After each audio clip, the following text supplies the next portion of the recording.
When my parents told me they'd be gone for the weekend, I didn't think much of it.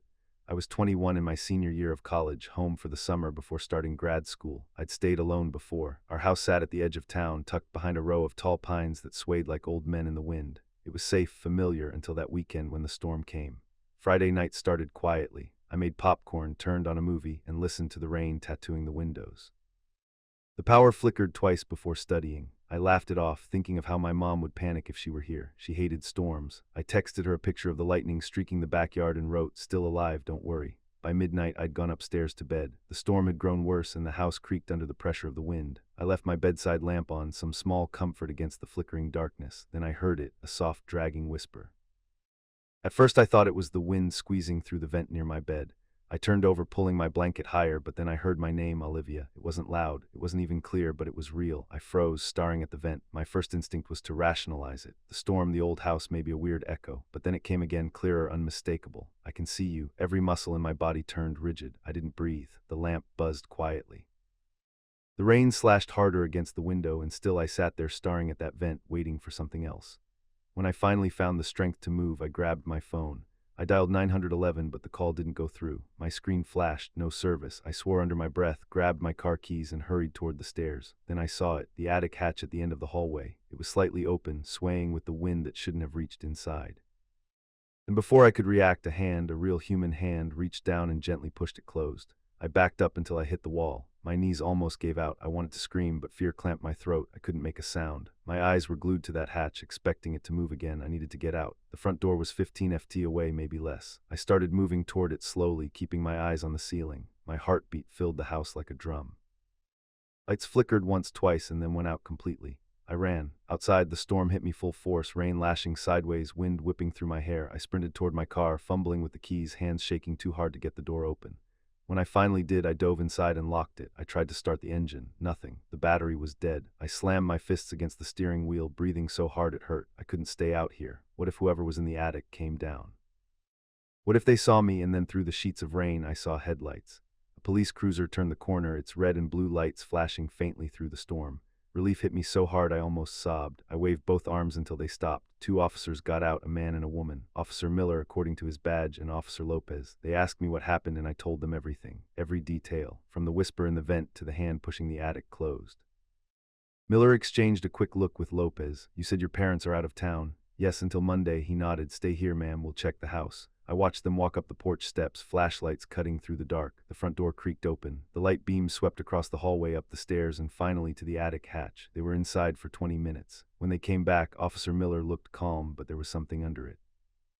A tightness around the mouth, the kind of look people have when they don't want to scare you.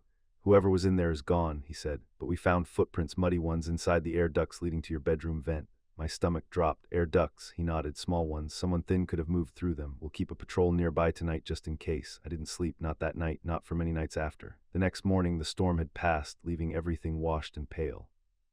The police had come back with a forensics team, checking for prints, hair, anything. They found traces of dirt in an old blanket hidden inside the attic insulation. Whoever had been there had been living in our house. My parents rushed home that afternoon. My mom couldn't stop crying. My dad couldn't stop packing. "How long?" he kept asking the officers. "How long was someone in our home without us knowing?" No one had an answer. They replaced the locks that day. Called an HVAC company to seal the ducts. Even installed a security system with motion sensors.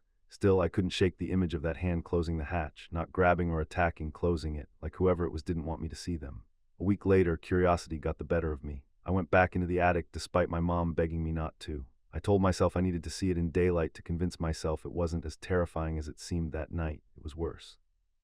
The space was low and narrow, filled with dust motes and the smell of insulation. There were candy wrappers, a half-empty water bottle, and a small, filthy pillow stuffed behind one of the beams. Near the air vent that led to my room, I found something else. Scratches on the wood, dozens of them. Short, shallow, desperate scratches like fingernails clawing for air. I got out of there fast. A few days later, Officer Lopez called. "We might have a lead," she said. "We caught a man breaking into a storage shed 2 towns over. He matches the description from a few similar cases. People finding squatters in their attics or basement. His name was Evan Price, 33 years old, homeless. No record of violence, but plenty of trespassing charges. He'd been living in abandoned buildings for years, slipping in and out without anyone noticing. Lopez told me something I can't forget. He said he never meant to hurt anyone. Just needed a place to stay during the storm. I asked about the whisper through the vent. She hesitated. He said he didn't mean to scare you. He said he just wanted to know if you were awake. That night, I couldn't stop thinking about that. He hadn't wanted to harm me, but he'd still been there, watching, listening, existing in the same walls I'd walked past every day. The idea that safety could vanish so quietly unsettled something deep in me. Months passed. The house was repaired, repainted, resecured. My parents tried to pretend it was over, that the locks and alarms made us safe again. But every creak, every flicker of shadow still made me freeze. I'd wake some nights thinking I heard that whisper again, though I knew it was just my mind replaying the moment. Trauma has a way of looping itself over and over until you learn to quiet it. I went back to school that fall, but I wasn't the same. I double-checked every door, every window, every vent. I didn't tell people the story at first. How could I? It sounded like urban legend, but it was real. Sometimes when I visit home now, I stand under that same attic hatch and look up. It doesn't creak anymore. The air vent in my room has been sealed shut, but part of me still imagines what it was like for him. Alone, desperate, hiding just feet away from another human being, whispering through the dark. Maybe that's the part that scares me most, because fear doesn't always come from evil. Sometimes it comes from need. The story of that night taught me something simple but hard to forget. Safety isn't just about locks and alarms, it's about awareness. We live our lives assuming the walls around us protect us, but danger often hides in the places we never look. It also taught me compassion. The man in my attic wasn't a monster. He was a broken person doing something wrong out of desperation. Still, fear doesn't care about reasons. It only knows survival. It had been raining since before sunset. The kind of rain that eats at the earth and turns every dirt road into a river of mud. The sky had gone dark early that evening. Heavy clouds pressing down so low it felt like the whole world had shrunk to the few acres around the clinic. I was the only nurse on duty at Pine Hollow Medical that night. Our small rural clinic sat 30 mi outside of town, serving the farms and logging crews scattered through the hills. Normally, Dr. Evans or one of the PAs stayed through the night with me, but both had been called out earlier for a highway pileup. The sheriff radioed that the storm had knocked out half the power lines. They'd be stuck out there for hours, so it was just me. I tried not to mind it. I'd worked plenty of late shifts alone. I'd grown up in this county, learned early that silence was part of the job. The only sounds were the wind pushing against the siding and the hum of the backup generator trying to keep the light steady. Every now and then, thunder rolled across the valley like something dragging chains through the clouds. Around 10:30, I was restocking the supply shelves when the front door creaked open. At first, I figured the wind had blown it loose. The latch was old, and the air pressure in storms could make it pop open, but then I saw them. Muddy footprints, one after another, dark and wet against the linoleum leading from the entrance toward the exam rooms. I froze, pulse hammering in my throat. I hadn't heard any car pull up. The roads were a mess. Who would even be out here? Hello, I called out. This is Nurse Lena. If you need help, please say something. No answer, only the steady drip of water hitting the floor. I grabbed the flashlight from the desk and clicked it on. The beam cut through the flickering light, tracing those footprints. They led down the main hallway, past the storage closet, past the break room. I followed slowly, my shoes squeaking on the wet floor. Hello, you hurt? Nothing. Then lightning flashed outside, so bright it painted the hallway white for half a second. In that instant, I saw someone standing in the mirror at the end of the corridor, tall, soaked, staring straight at me. And when the light faded, there was no one there. My breath caught in my chest. I swept the flashlight beam across the hall, empty. No movement, no sound, just the hum of the generator and the storm raging outside. The mirror, though, it had fogged slightly, as if someone had stood close enough to breathe on it. My own reflection stared back at me, pale and trembling. I told myself it was exhaustion. I'd been working 14-hour shifts all week, barely sleeping. It was the storm, the dark, the flickering lights. But when I turned around, I saw another wet footprint, newer, glossier than the rest, right behind me. Okay, I whispered, voice shaking. If someone's here, you need to answer me. I moved toward the nearest exam room. The door was open, just a crack. I pushed it wider and shined the flashlight inside. The gurney sat empty. The sheets rumpled like someone had brushed past them. A chair lay tipped over in the corner. That's when I heard it. Soft breathing, not mine. It came from the vent near the floor. I knelt, trying to listen. The sound stopped instantly, as if it knew I was listening. I stood up fast, heart hammering. I needed to call the sheriff. I ran back toward the front desk, but the phone lines were dead. Static hissed when I picked up the receiver. My cell had no signal either. The wind howled again, and the lights dimmed so low I could barely see. Then the generator sputtered once, twice, and died. Darkness swallowed the clinic. I stood there in the pitch black, gripping my flashlight so tight my knuckles ocked. The beam quivered as I tried to keep it steady. Somewhere down the hallway, something metallic clattered to the floor. I called out again, if you need help, I'm a nurse, just talk to me. Still nothing, only rain hammering the roof and that low moan of wind through the vents. I thought about leaving, grabbing my coat and making a run for the truck, but the road outside was flooded and I'd have to cross the bridge to get out. If it had washed out, I'd be trapped in my car with no way to call for help. The safest option was to stay put until morning. At least that's what I told myself. I started checking rooms again, one by one, moving cautiously, keeping the flashlight low to the ground so I wouldn't blind myself. In each room, the same thing, nothing, just empty exam tables, medical charts, the smell of antiseptic and wet air. Then in the third room, I found something. A jacket, heavy canvas covered in mud. Someone had hung it on the IV stand. In the pocket was a soggy note, the ink smeared but still legible enough to read 3 words. Help me, please. I felt my stomach drop. Lightning flashed outside, throwing the room into harsh white light, and for that instant I saw the mirror across from the bed again. The same figure stood there, staring at me, eyes hollow, water dripping from his hair. I spun around. The room was empty. The storm raged until near dawn. I spent most of the night in the supply room, sitting against the door with a flashlight on my lap, waiting for something, anything to happen. I didn't sleep. I couldn't. When the rain finally slowed, I ventured out. The clinic looked wrecked, mud tracks across the hall. Papers scattered everywhere from the wind pushing through the cracked windows. Then I saw the footprints again. They led not to the front door, but to the back toward the old emergency entrance no one used anymore. The lock on that door was broken clean through. I stepped outside carefully, the air heavy with mist. The ground was churned to mud, and just beyond the back steps I saw the outline of a truck half submerged in the ditch, its headlights dead, the front end crushed against a tree. There was no body inside, just a blood-stained seat and shattered glass. When the sheriff finally made it up the road later that morning, he looked grim. "We found tracks about a mile back," he said. "Somebody wrecked during the storm, probably came here looking for help." He paused, studying my face, "But they didn't make it, Lena. The flood took the bridge out. No one could have reached you from that direction. Not alive, anyway." For days after, I kept thinking about that night. The footprints, the jacket, the figure in the mirror, the sheriff's words didn't leave me alone. No one could have reached you. I wanted to believe it was just my mind playing tricks on me. Maybe I'd seen my own reflection warped by lightning and fear. Maybe someone really had tried to reach the clinic but never made it to the door. But there's something about that mirror I can't shake. The fog that had gathered on the glass, the way it had looked like a breath. I still work at Pine Hollow, though I don't take night shifts anymore.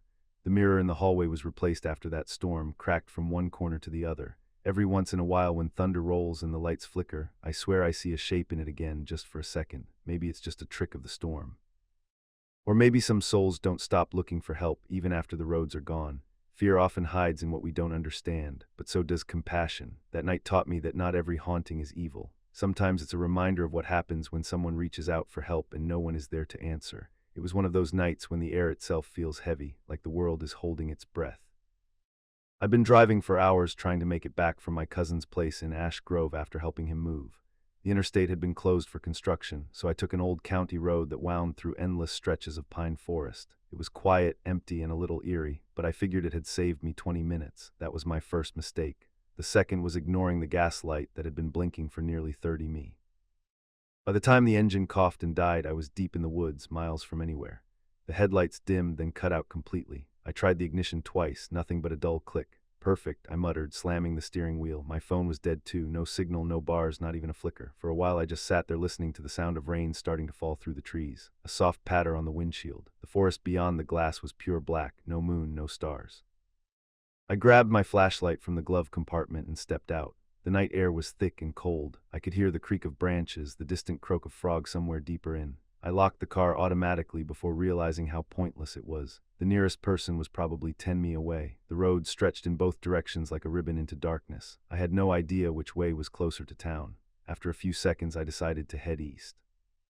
There had to be a house or a farmhouse somewhere along here. The beam of my flashlight bounced over the gravel as I walked. The sound of my boots crunching on the stones was the only thing keeping me company. I tried humming just to break the silence, but my voice felt swallowed by the trees. I must have gone half a mile before I saw it, the faintest flicker of light between the trunks, a lantern. It swayed gently, a soft golden glow that moved as if someone were carrying it. I shouted, waving my flashlight. "Hey, can you help me?" The light didn't stop. It drifted a few feet farther, then paused. I started walking faster. At first, I figured someone must have been camping. People did that around here. Hunters, hikers, maybe some local just checking his property. But the deeper I went, the stranger it felt. The trees grew tighter, pressing close like walls. My flashlight beam seemed to fade against them, swallowed by shadow. The lantern bobbed ahead, always just far enough to keep me chasing. "Wait up," I called. "My car broke down. I just need to use a phone." The light moved again, slipping between two narrow pines. I cursed under my breath and pushed through a tangle of wet brush, twigs snapping beneath my boots. When I reached the clearing, I stopped. The lantern hung from a low branch, swinging gently, its glass fogged from the damp. No one was around, no footprints, no camping gear, nothing but wet leaves and silence. The flame inside burned steady, though there was no wind to move it. I frowned, heart thudding. Hello? The forest gave no answer. I stepped closer, hesitated, then reached out. The metal was cold, slick with rain. I lifted the lantern down and held it up to the light. The wick was still glowing bright, but I couldn't see any fuel inside. That's when I heard it from somewhere behind me. A voice, my voice, Eric, it said softly. I froze. Every hair on my neck stood up. Eric. It came again, closer now, calm and even, as if someone were standing just behind me, speaking directly into my ear. I spun around, flashlight shaking in my hand, nothing, just the dark. Then I saw something between the trees, my own shape, my own shadow, standing a few yards away. It was impossible, but there it was. Same jacket, same boots, same flashlight, and it was smiling. I ran, I didn't think. I just turned and bolted through the trees, branches slapping against my face. The flashlight swung wildly, the beam jerking across trunks and roots. My lungs burned, but I didn't stop. Behind me I could hear footsteps, mine but not mine, each one perfectly matched my pace. Eric, the voice called again, calm, patient, almost gentle. I crashed through the underbrush, stumbled, caught myself on a root. The flashlight slipped from my hand and went dark as it hit the mud. The forest closed around me like a coffin. For a long moment I couldn't hear anything but my own breathing, then softly the voice again. You shouldn't have followed the light. I clamped my hands over my ears, squeezing my eyes shut. This isn't happening, I muttered. It's just stress, it's the dark, you're imagining it. But when I opened my eyes, I could see a faint glow ahead again, flickering between the trees, the lantern. Only now it wasn't hanging from a branch, it was lying on the ground. I stepped closer, against every instinct telling me to run the other way. The wick had burned low, the light dimming to a faint pulse. As I crouched to look, I saw footprints beside it, small ones, child-sized, leading deeper into the forest. And at the edge of the light, I saw something move, a figure no taller than my waist, standing still among the roots, watching me. At first, I thought it was a trick of the light, a shadow cast wrong by the lantern's dying flame. But then it shifted, and I heard the faintest sound, a whisper almost drowned by the rain. Don't go. It wasn't my voice this time. It was higher, smaller, like a child's. I took a step back. Who's there? Don't go, it said again. The figure moved closer, just enough for me to see pale skin, wet hair plastered against its face. Couldn't have been older than 8 or 9. The eyes, though, they were wrong, too dark, too deep, like looking into a well. I swallowed hard. Are you lost? Are your parents here? It didn't answer. It pointed behind me instead, back the way I'd come. Go, it said, don't follow. And then the lantern went out. Darkness swallowed everything. I turned, stumbling through the trees, blind and terrified. I ran until my legs burned, until the sound of rain on leaves became the only thing in the world. When I finally broke through the tree and I saw the faint silver of the road ahead, my car was still there, sitting dead and silent under the dripping branches. I didn't look back. By the time the tow truck came the next morning, the sun had burned off the mist. The driver, a gray-haired man named Bill, gave me a look when I told him where my car had died. You were lucky, he said. Old Timber Road floods easy. Folks get lost out here sometimes. Yeah, I said quietly. I noticed. As we hooked the car up, I glanced back at the woods. In the daylight, they looked ordinary, just pines and mud, birds darting between the branches, but I couldn't shake what I'd seen. Before Bill climbed into the cab, I walked a few steps toward the tree-in.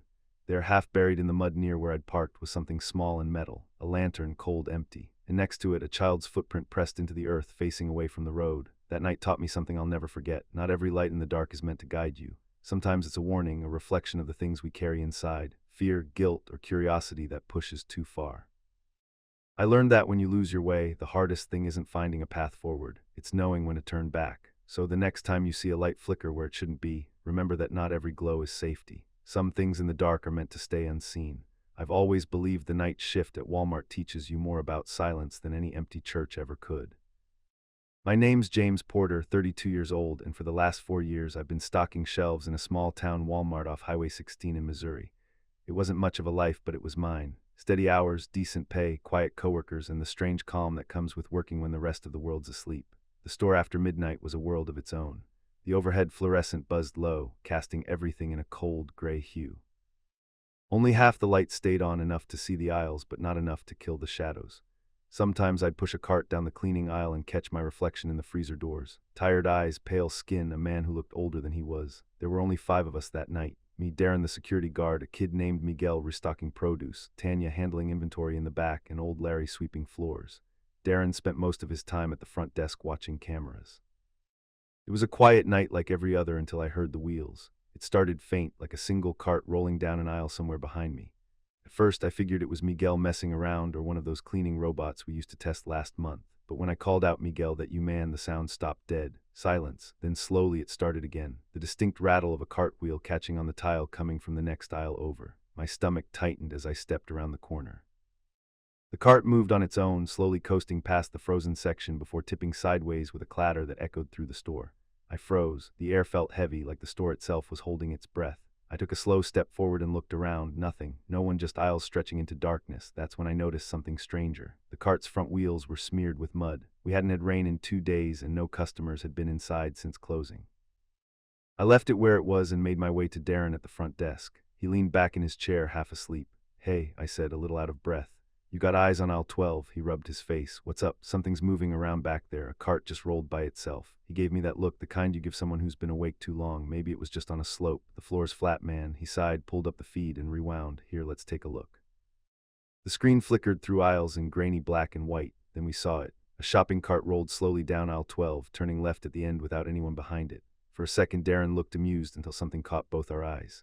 Behind the shelves, just barely visible in the camera's corner, a tall, dark figure moved parallel to the cart. Darren leaned in. What the hell? The figure didn't look like a shadow. It moved with purpose, one aisle behind where I had been, matching my path. No face, no details, just height and shape. When the cart tipped, the figure stopped, head turning toward the camera before fatting into the next aisle. "Holy," I whispered, "we're not alone." Darren stood up, grabbed his flashlight. "All right, let's check it out." Could be someone who stayed in after closing, but something in my gut told me that wasn't it. We searched aisle by aisle, lights humming above, the sound of our boots echoing against the tile.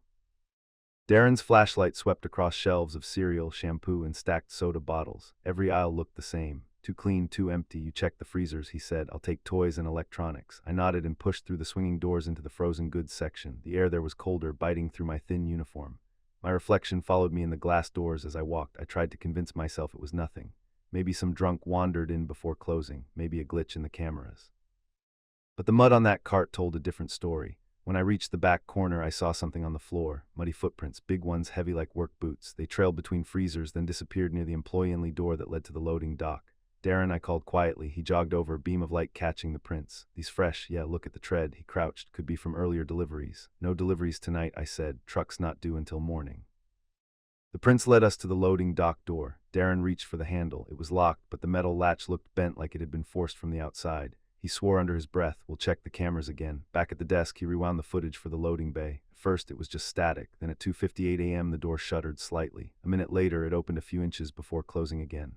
"Someone came in," Darren said quietly. "But look, no alarm." That meant the person either had a key or disabled the sensor. He picked up his radio. "Tanya, Miguel, Larry, everyone, come to the front desk now." Their voices crackled through the speaker, tired and confused. Within a few minutes, the team gathered. Darren explained what we saw. Miguel looked pale. "You mean someone's in the store?" "Maybe," Darren said. "We're doing another sweep." Larry frowned. "I've been mopping all night, ain't seen nobody." "Stay together this time," Darren ordered. "Nobody splits up." We moved in pairs. Tanya stuck close to Miguel. I stayed with Darren. Every sound seemed louder. The hum of the coolers, the creak of the ceiling vents, even the soft squeak of our shoes. When we reached the garden section, I noticed the faintest draft near the emergency exit door. The top latch was unhooked. Darren pointed his flashlight. "Son of a someone's been here." He pushed the door open. Cold night air swept in, carrying the smell of dirt and grass. Just beyond the pavement, faint footprints led into the open field behind the store. We stood there for a long minute, staring into the dark. "I'm calling the cops," Darren said finally. "We're locking this place down." I couldn't argue because deep down I knew whoever or whatever had walked those aisles hadn't just left by accident. It felt like we'd been watched, and maybe, just maybe, we still were. The police came around 5:00 a.m. right before sunrise.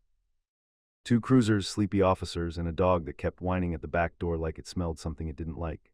They searched the field, found the footprints, took statements, and left us with the standard advice. Keep the doors locked, call if anything else happens, but nothing ever really feels the same after something like that. For the next few nights, I kept glancing down every aisle, expecting to see movement. Darren said he rechecked all the doors. No forced entry since, no alarms, no missing items. Still, I couldn't shake the feeling that we'd missed something. Then 3 nights later, the cameras caught it again. It was 3:07 a.m. and I was restocking milk when Darren radioed me. "James, you near aisle 9? "Yeah, why, you might want to get up here now." At the monitor, he replayed the footage from a few minutes earlier. There it was again, the figure. Same height, same stride, walking along the back of the store. Except this time it wasn't alone.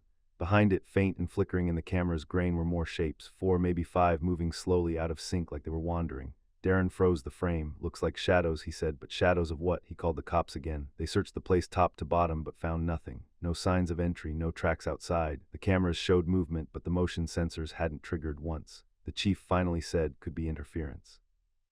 Systems glitch sometimes." Darren didn't argue, but I could tell he didn't buy it. Neither did I later that night. When I went to grab more stock from the back room, I heard something again. Soft, rhythmic tapping like someone drumming their fingers on metal. It came from behind the freezers. I walked closer, heart pounding. Clear's throat, the tapping stopped. Then a whisper, low and hoarse, right behind the wall. James. I spun around. No one. The next day I took matters into my own hands. I asked Darren to pull all footage from the last 2 weeks. We went through hours of video frame by frame. The figure appeared 3 separate nights, always around 3:00 a.m., always walking the same route from the loading dock through frozen goods, past toys, and disappearing near the employee break room. When I slowed the footage, I noticed something else. The figure never cast a shadow. I didn't tell Darren that part. He already looked exhausted. We set up a motion-triggered audio recorder in the frozen section. The next night, while everyone was working, it captured faint footsteps around 2:59, followed by a dragging sound and something like shallow breathing. Tanya quit the next morning. That left just me, Darren, and Miguel. The manager tried to bring in a new guard for the night shift, but he didn't last more than 2 nights before calling in sick permanently. Word got around. People said the place was haunted. Corporate brushed it off as small-town gossip. Then 1 week later, we found something behind the store. Darren called me outside. The grass near the field was disturbed, flattened into a narrow trail that led toward the woods. In the mud, we found old plastic name tags, Walmart employee tags, 6 of them. But none of those names matched anyone currently working. The dates on the back from 1999. Our store wasn't even built until 2003. Darren's face went pale. "You think this is some prank?" "Yeah," I said quietly, but not a funny one. That night he called corporate security to review everything. They promised an audit team would visit next week, but the audit never happened because by then things got worse. It happened 2 nights later. I was stocking detergent when the power flickered. Once, twice, then darkness. Emergency lights kicked in. Dim red glows painting the aisles like tunnels of blood. My radio crackled with Darren's voice. "James, you good?" "Yeah." "Power's out again. Stay put. I'm checking the main panel." I waited, trying to calm my breathing. The hum of the freezer stopped, leaving only silence. Then faint footsteps behind me. Slow, careful, coming closer. I turned. Nothing. My heart hammered. "Darren," I called out. Then from the far end of the aisle, something stepped out of the shadows. Tall, broad shoulders, moving in jerky motions like its limbs didn't bend right. My flashlight trembled in my hand. I aimed it toward the thing, and the beam cut straight through it, hitting the shelves behind. It wasn't solid. The figure tilted its head, and I swear I heard the faintest whisper like breath through static. "Go home." The light snapped back on. The aisle was empty. I ran to the front desk. Darren was gone. The monitor showed only static on every feed except one, the camera above the front doors. On that screen, Darren stood outside staring into the field. Then something tall moved behind him. I ran outside shouting his name. The air was cold still. His flashlight lay in the grass, beam flickering, but no Darren. They never found him. I used to think the late shift was peaceful. The world outside went quiet, the customers thinned out, and for a few hours it felt like time slowed down, but that night changed the way I felt about quiet forever. My name's Jenna Whitlow, 26, waitress at a roadside diner off Route 23 in Ohio. It's one of those old places that's been there longer than anyone remembers. Sticky floors, neon sign that flickers half the letters, and a jukebox that only works when you hit it twice. I've been working there almost 3 years, saving up to go back to school. The late shift didn't pay much, but it kept me away from the noise of my roommates' parties and gave me time to think. It was a Thursday in early November, the kind of night where the wind cut through your jacket no matter how tight you pulled it. Closed up, Melinda, the manager, and Earl, the cook who'd been frying burgers since the 80s. I was tired, my feet aching from the 10-hour shift. The last customer had left around 11:00, a trucker who tipped in quarters. "Good work tonight, hun," Linda said as she locked up the front doors. "You sure you don't want a ride?" "I'm fine," I said, forcing a smile. "Just need some air." She gave me that mom look, half concern, half exhaustion, then waved and headed to her car. Earl followed a few minutes later, mumbling about the Browns game and leaving a trail of cigarette smoke behind him. By the time I finished wiping the counter and clocking out, it was almost midnight. The parking lot was nearly empty. Just Linda's car, my beat-up Ford Focus, and one old blue sedan I didn't recognize. It sat near the far light post, engine off, but windows fogged slightly from the cold. From where I stood, I could see something glowing faintly inside. I pulled my coat tighter and started walking toward my car. The air smelled like wet asphalt. My keys jingled in my hand, that nervous habit of mine when I'm alone. That's when I heard it, a sound drifting from the sedan. A song soft, tiny, like it was coming from a broken speaker. It took me a second to realize what it was. A lullaby. "Hush, little baby, don't say a word." The kind of tune mothers sing when the world feels safe, but the world didn't feel safe right then. I froze for a moment, scanning the lot. No one else around. No one in the driver's seat that I could see. I walked faster. When I reached my car door, the sedan's eyed headlights flicked on, blinding me. I gasped, shielding my eyes. "Hey," I called out, my voice cracking. The driver's door opened. A man stepped out, tall, wearing a dark hoodie pulled over his face. He moved slowly, almost calmly, holding something in his right hand, a small brown paper bag.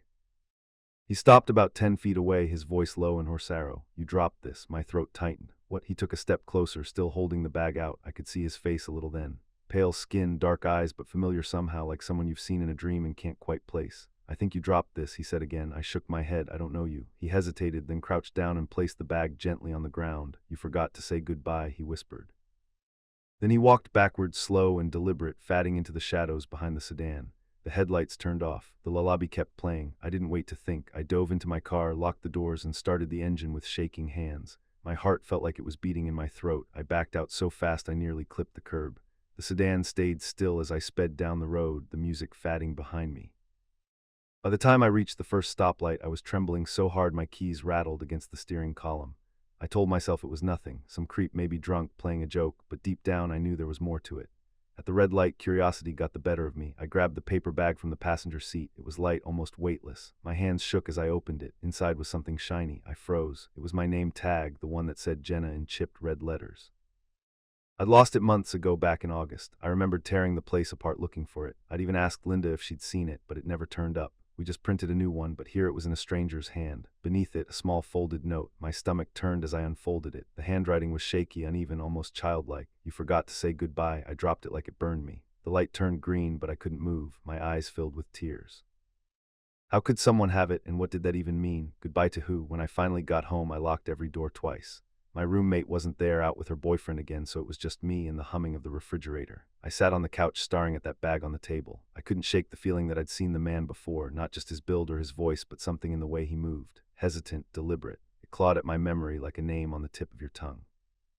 And then it hit me. There was a man who used to come into the diner months ago. Always sat at the counter, ordered black coffee and cherry pie. Never said much, just watched me work. His name was Tom, or at least that's what the credit card said. He stopped coming after August, the same month I lost my name tag. My skin went cold. The next morning I told Linda what happened. She frowned, concerned but skeptical. Probably just some weirdo, she said. You sure it wasn't one of those prank guys on TikTok? It wasn't a prank, I said. He knew my name. He had my old tag. That made her pause. You should file a report, Jenna. I'll check the cameras. I did call the police that afternoon. The officer took my statement, nodded a lot, and promised to patrol the area, but he didn't sound convinced.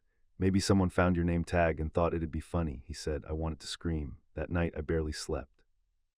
Around 2:00 a.m. my phone buzzed with a blocked number. I answered before I could stop myself. No voice, just that same lullaby playing softly through the speaker. I hung up and threw the phone across the room. The next day at work, Linda told me the cameras didn't catch much, just static near the time I left. The blue sedan's plates were unreadable. You can take a few days off, she said gently. You look like hell. I nodded, grateful but scared. I didn't want to be home alone, but I couldn't stay there either. Every sound made me flinch. I started sleeping with the lights on. 2 nights later, I woke to a noise outside my apartment window, a faint scraping. I crept to the blinds and peeked out. On the hood of my car, under the street light, was a single red rose wrapped in napkin paper. The cops took it seriously this time. They found a partial fingerprint on the napkin, smudged, but enough to trace it. The name they gave me made my knees go weak. Thomas Witt, my brother. I hadn't seen him in 8 years. He disappeared after Mom's funeral, drifted from town to town. We weren't close. He'd struggled with addiction, trouble with the law, all of it. The last thing he ever said to me was over the phone. You left me, Jen. You didn't even say goodbye. I thought he'd overdosed years ago. Guess I was wrong. The police found him 2 days later, living out of that blue sedan. They said he was confused, maybe unstable. When they questioned him, all he said was, I just wanted her to remember me. They showed me what was in his car, my old name tag, a photo of us as kids, and dozens of paper bags with messages scrolled on them. Don't forget, come home, say goodbye. I cried harder than I had in years. Thomas was admitted to a mental health facility. The doctor said he'd been following me for months, too afraid to approach. The night he handed me the bag, he wasn't trying to hurt me. He just wanted connection. I visited him once. He looked older, thinner, eyes lost but gentle. You scared me, I told him. I'm sorry, he whispered. I didn't mean to. We talked for a long time. When I left, I hugged him and finally said the words I hadn't before. Goodbye, Tommy. He smiled faintly. That's all I wanted. Sometimes the ghosts that haunt us aren't dead. They're people we left behind. Unfinished conversations, broken promises, silent goodbyes. Never leave words unsaid, because one day silence might come looking for you. Most folks think working nights at a garage is quiet, peaceful even. They picture an old radio humming classic rock, the smell of oil and coffee, maybe a light rain tapping the roof. Sometimes it was like that, but other nights felt wrong, like the world had forgotten you existed. My name's Travis Cole, 31, and I've been a mechanic since high school. I worked at Mason's Auto Repair, a squat concrete building just off Route 19, surrounded by fields and the kind of woods that get too dark after sunset. My boss, Rick Mason, trusted me enough to close up alone on Fridays. Said I had the right head for solitude. I never knew if that was a compliment or not. That night was colder than usual for October. The wind had a whistle to it, slipping through the garage vents and making the big overhead doors rattle. I was tuning up a silver Chevy Malibu transmission flush, spark plug replacement, the usual, when I noticed the security door to the alley cracked open about 2 in, just wide enough for someone to watch from outside. I sighed, assuming Rick had forgotten to latch it earlier. He was always in a hurry to leave on Fridays, eager to catch poker night at the bar. I wiped my hands, walked over and shut it tight. The metal clanked, echoing down the hall. "Damn wind," I muttered. The radio in the corner buzzed with static before cutting back to Tom Petty. I went back to work, rolling under the lift to check a leaking hose. That's when I heard it, the faint squeak of rubber on concrete. It was small, like a tire rolling slowly across the floor. I rolled out from under the car and stood up. There beside lift 2, a Zingle tire spun lazily in place before wobbling to a stop. No one else was in the shop. I looked toward the front, thinking maybe Rick had come back or a customer had wandered in, but the front doors were locked and the windows dark. I picked up the tire. It was one I'd stacked against the wall earlier. Heavy, clean, not the kind of roll on its own. A cold sweat prickled my neck. I put the tire back and tried to shake it off. Probably didn't set it straight, I told myself. But when I glanced up at the security camera monitor, my stomach turned for a split second before the screen glitched into static. There was a figure standing behind me, tall, blurry, motionless. Then it was gone. The first thought that hit me wasn't ghosts or monsters, it was burglars. The garage wasn't fancy, but there were expensive tools, compressors, and diagnostic equipment worth a lot on the black market. I grabbed the nearest thing that could serve as a weapon, a 12-in wrench, and walked toward the back hall, trying to sound braver than I felt. The lights hummed overhead, some flickering every few seconds like dying fireflies. My boots echoed on the concrete. "Hello," I called out. "If someone's here, you'd better speak up." I already called the cops. That was a lie, but it made me feel better. Silence. I checked the office, the restroom, even the storage closet. Empty. The back door was closed tight. I tried the handle, locked. When I turned around, I nearly dropped the wrench. The tire was back in the middle of the floor again, spinning slowly. No sound, no footsteps, just the lazy spin of black rubber on gray concrete. I backed away, heart pounding. The camera monitor flickered again, this time showing static lines crawling up the screen. I could barely breathe. The air in the garage felt heavier, like someone was standing just behind me again. Screw this, I thought. I'm out. I darted to the office phone, but the line was dead. That's when I remembered Rick had mentioned last week that the phone company was doing maintenance overnight. No signal, no Wi-Fi. Perfect. So I did the only thing I could think of, ran for the front door, but as I reached for the handle, the overhead garage door began to close behind me. The motor groaned as the metal slats descended. I didn't touch the switch. It was supposed to be locked in the up position. Someone or something was shutting me in. I jammed my wrench under the track before it could seal shut, squeezed through the gap, and stumbled out into the cold night air. My breath came out in clouds as I sprinted toward the street. When I reached the edge of the lot, I turned back just once. The light over the main bay flickered twice, and in the glow, I swear I saw a shadow move across the glass. When the patrol car rolled up 10 minutes later, I was packing by the curb, still gripping the wrench like it was a lifeline. Officer Etta Daniels, who knew me from high school, stepped out, squinting under his flashlight. "Travis, you call this in?" "Yeah," I said, trying to steady my voice. "Someone broke in. I saw them on the cameras." He frowned. "All right, let's take a look." We searched the whole building. He checked every corner, every cabinet, nothing. No open drawers, no missing tools. But when he looked at the rear security door, he crouched down and pointed with his flashlight. "See that?" he said. "Primark's fresh ones." He also found footprints near the back, muddy, leading toward the tree and beyond the fence. A single set. They ended halfway into the woods. Daniels radioed for backup, then looked at me. "Whoever it was, they didn't get what they wanted. You're lucky." "Lucky?" I said. "They were in here with me. I saw them." He nodded slowly, "Probably hiding, watching you, waiting." That word stuck in my head, waiting. I didn't go back for 2 days. Rick understood, though he wasn't thrilled. "Insurance will cover the damage," he said. "You didn't leave the door open, did you?" "No," I told him. I made sure. But at night I kept hearing things in my apartment, little creaks, the hum of the fridge that sounded too much like breathing. Every shadow looked like a figure standing just out of reach. I kept the wrench on my nightstand like a weapon. "Clears throat on Sunday," Daniels called. We pulled prints from the door, no matches in the system. Whoever it was, they've done this before. Careful type. Maybe casing other garages. That didn't make me feel better. It made me realize how close I'd come to disappearing into those woods like the footprints. When I finally went back to work Monday, I couldn't shake the feeling of being watched. The cameras were fixed, but every time I glanced at the monitor, I half expected that same blurry shape to appear behind me again.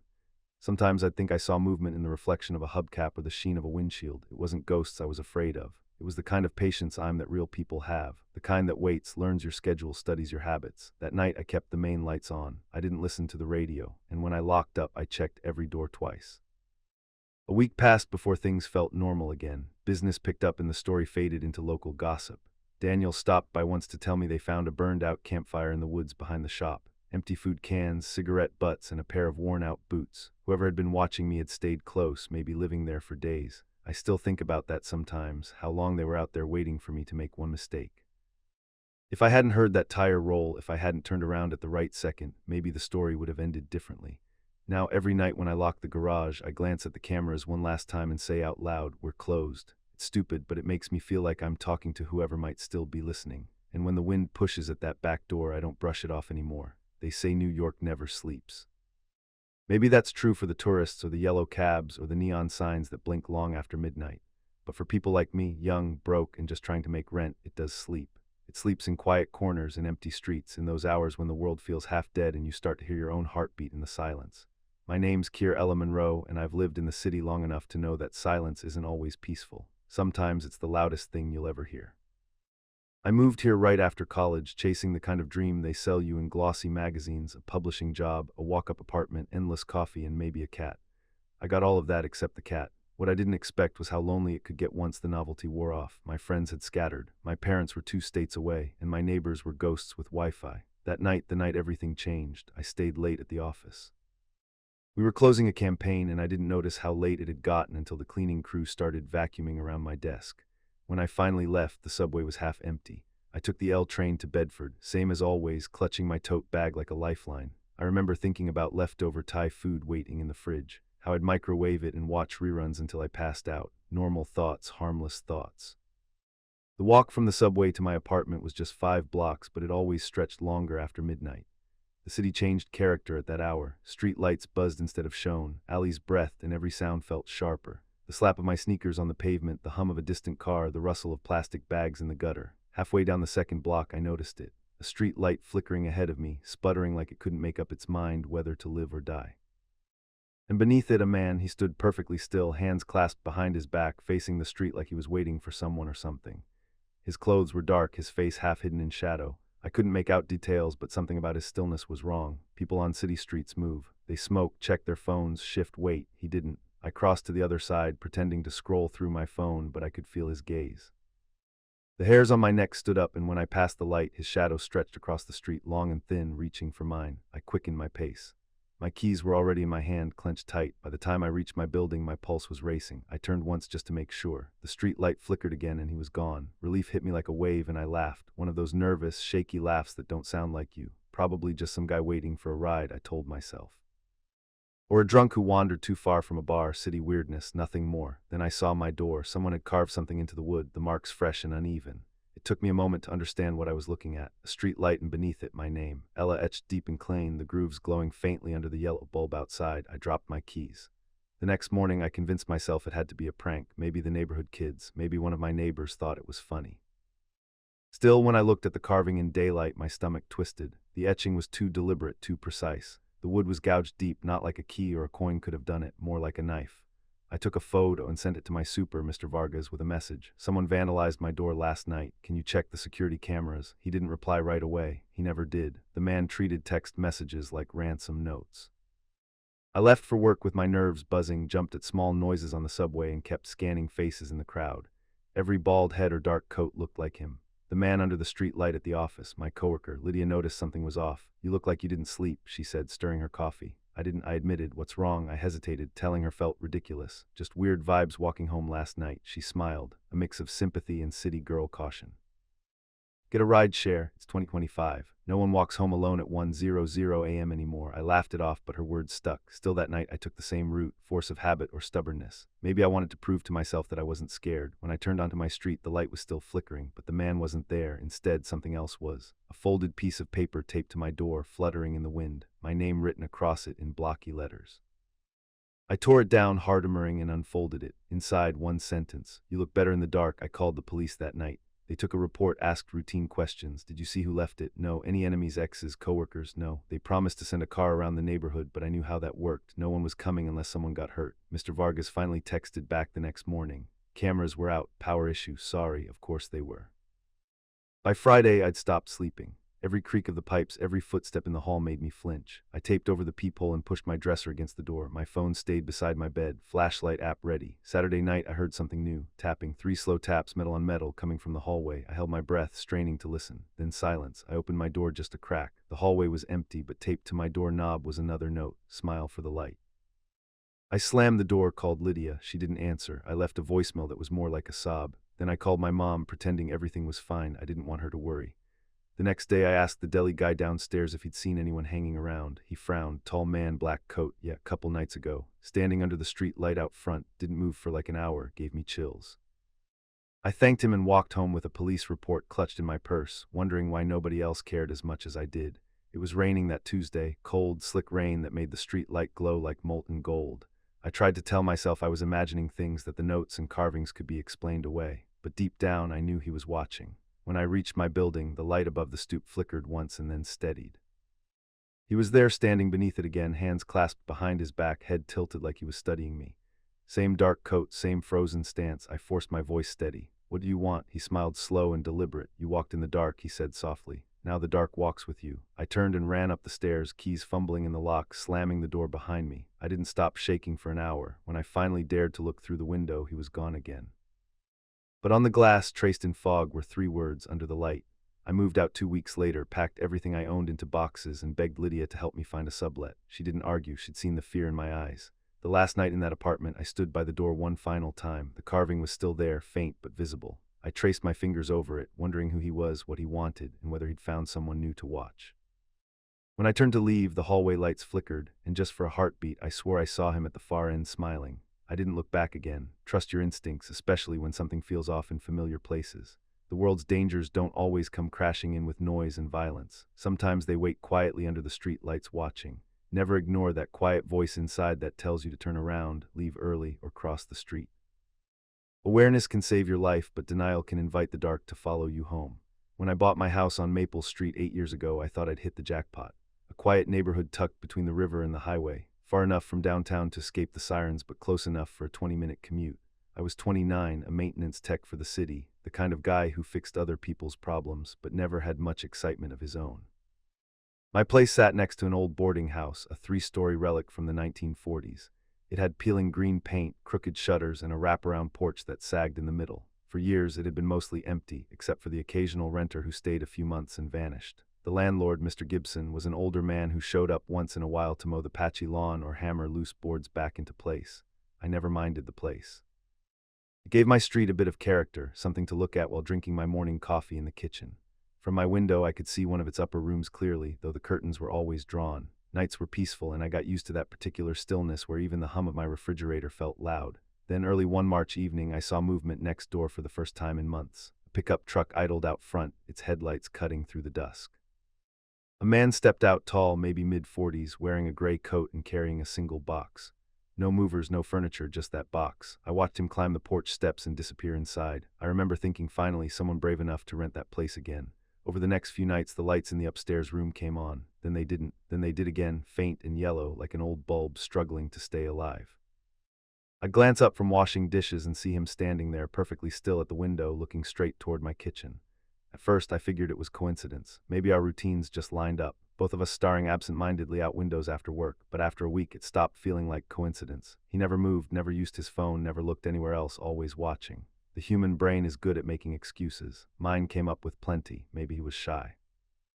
Maybe he was depressed, maybe he liked the view of my backyard maple tree.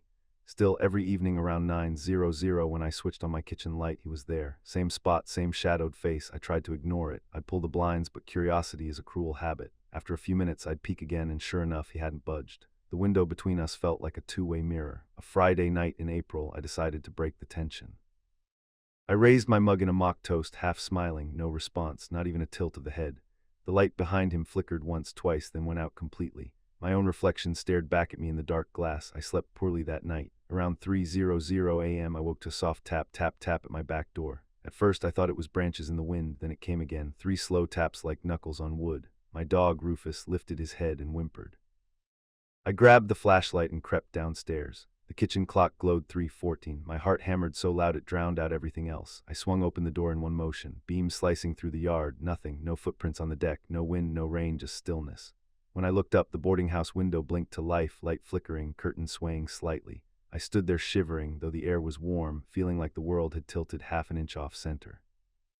By morning, I was done pretending it was harmless. I marched next door. The porch groaned under my boots, the smell of dust thick in the air, the door was padlocked. "Hey," I shouted, pounding the frame. "You think it's funny messing with people in the middle of the night?" Silence. I circled the house, checked the driveway, no truck, no tire marks. The only movement came from a loose shutter banging softly against the siding. A neighbor walking her dog slowed when she saw me. "You looking for somebody?" "Yeah, the new tenant moved in last week." She frowned. "Honey, nobody's lived there for months. Places for sale. Didn't you see the sign?" I hadn't, but there it was, half hidden behind a lilac bush. "For sale, Gibson, really inflating blue paint." I called Mr. Gibson's number from the sign. He picked up on the second ring, sounding groggy. "Mr. Gibson, it's Justin Reed from next door. Did someone rent the upstairs?" "What? Number house has been empty since December." I hesitated. "I've been seeing someone in the window, a man," he exhaled sharply.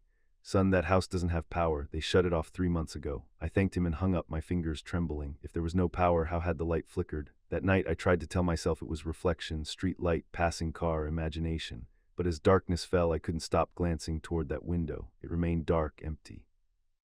For the first time in weeks, I felt relief until Rufus started growling at the kitchen door. I turned off the TV, the room falling into an uneasy quiet. Rufus stood rigid, ears forward, eyes locked on the window above the sink. "Easy, buddy," I whispered. I stepped closer, heart thudding. The backyard was a pool of darkness. Nothing moved. My own reflection hovered in the glass, pale, tired, ridiculous for scaring myself. Then the reflection shifted. Someone else was there just behind my shoulder.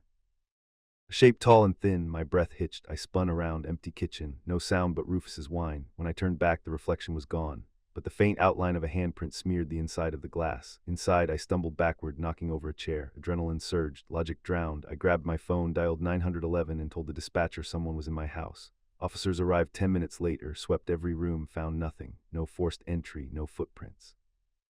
One of them gave me that look people reserve for the half-crazy. "Probably just light distortion," he said. "Happens with double-pane windows. Distortion doesn't leave handprints," I muttered. After they left, I scrubbed the glass clean, locked every door, and left every light on. Sleep never came. Days passed without incident. The 4L sign stayed planted in the neighbor's yard. I started convincing myself it had been stress, lack of sleep, shadows playing tricks. Then one night in May, I came home late from a double shift. The kitchen lights were off. I must have forgotten to leave them on. I set my keys down, crossed the dark room, and something stopped me cold. In the black reflection of the window, a face stared back, not mine. The same gray-coated man, eyes hollow, expression unreadable. On his side of the glass, the faint outline of my kitchen glowed behind him, as if he were inside and I were the one outside looking in. The light in the boarding house flickered once more across the yard, echoing like distant lightning. When it steadied, the window was empty. I moved out the next week. Sometimes the scariest things aren't supernatural. They're the moments when reality itself blurs and we ignore what our instincts are screaming. Trust what you see and feel, even when others dismiss it. Awareness is the thin glass between safety and danger. And once it cracks, no amount of light can make you unsee what's been staring back all along. Most people think stores shut down when the last customer leaves, but that's when the real work begins. I was 26 when I joined the overnight cleaning crew at the Target off Route 17. The pay wasn't great, but it covered my rent and gave me hours that fit around community college classes. Nights that were strange, half alive, half dead. All the red and white of the daytime hustle turned dull and echoing after midnight. There were 6 of us on staff that night crew: me, Lewis, the floor tech, Sharon, the supervisor, and a few temps who rotated every week. We clocked in at 10 p.m. right after the evening manager locked the doors. Once those heavy red doors latched, it felt like the world outside disappeared. No customers, no noise, just the hum of machines and the sound of our own footsteps. I liked the solitude at first. The big box aisles felt endless, like empty streets in a quiet town. Sometimes I'd plug in my earbuds, push the vacuum, and pretend I was anywhere else. That night was a Wednesday, late October. Rain hammered the roof like gravel, and the parking lot lights flickered against puddles. It was the kind of night that made the store feel even more isolated, like a ship at sea. By 2:00 a.m., the others were finishing their sections. I was assigned to electronics, flat screens, display phones, shelves of video games that always needed dusting, the vacuum whirred beneath the fluorescent buzz. I remember glancing at the dark reflection in the TV screens, my own tired face staring back at me. Then faint and clear came the sound of a scanner beeping, that sharp electronic chirp from the front registers. I froze. That noise only happened when something was scanned at checkout, but the registers were off after midnight. "Louise," I called out, pulling my earbuds free. "You restocking up front?" No answer, just the steady hum of the ceiling vents. I told myself it was the system glitching.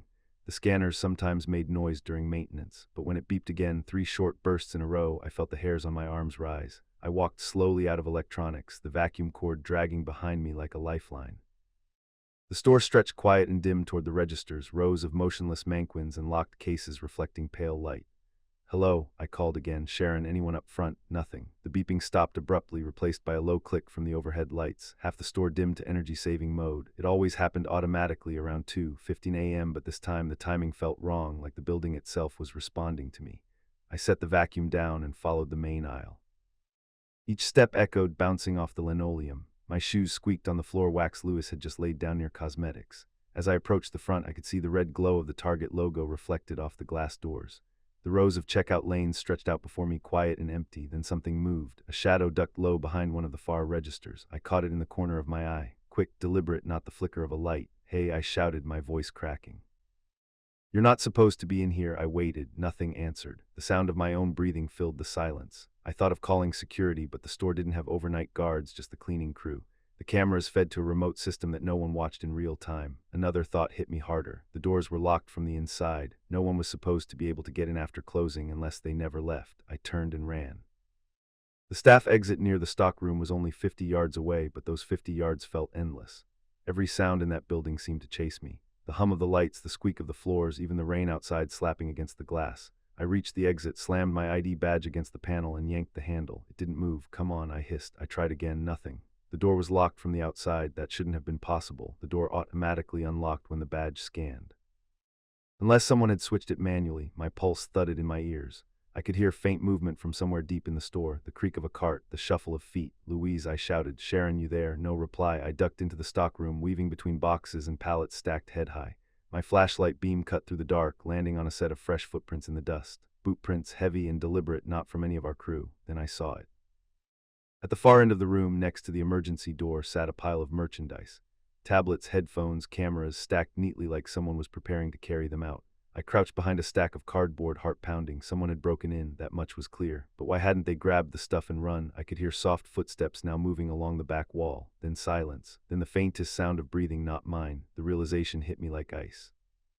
Whoever it was, they weren't running from me. They were all waiting, watching. I forced myself to move. I edged toward the maintenance hallway, hopping to find the phone near the manager's office. The air felt heavier the farther I went, like the store itself was holding its breath. When I reached the hallway corner, I heard the faint creak of a door behind me. I turned and caught a glimpse of someone slipping out of sight, a man tall, wearing dark clothes. "Stop," I yelled, but the word cracked, weak. The emergency light above the door flickered once, twice, and died. I bolted for the office. My hands shook as I grabbed the desk phone, punching 911 so fast I nearly missed the last number. The operator's voice steadied me. 911, what's your emergency? There's someone inside the Target on Route 17, I said, breathless. I'm part of the cleaning crew. They're still here. There. A click. The line went dead. Every light in the office went out. When the police finally arrived, the automatic doors had been pried open from the inside. They found me crouched near the back office with a broken flashlight and a tear in my sleeve from catching it on a shelf. The intruder was gone. They searched the building, every aisle, every corner. Nothing. But in the stockroom, they found what I'd seen. Footprints in that neat stack of stolen merchandise beside the emergency exit. It looks like they were here a while. One officer said, been planning this for days.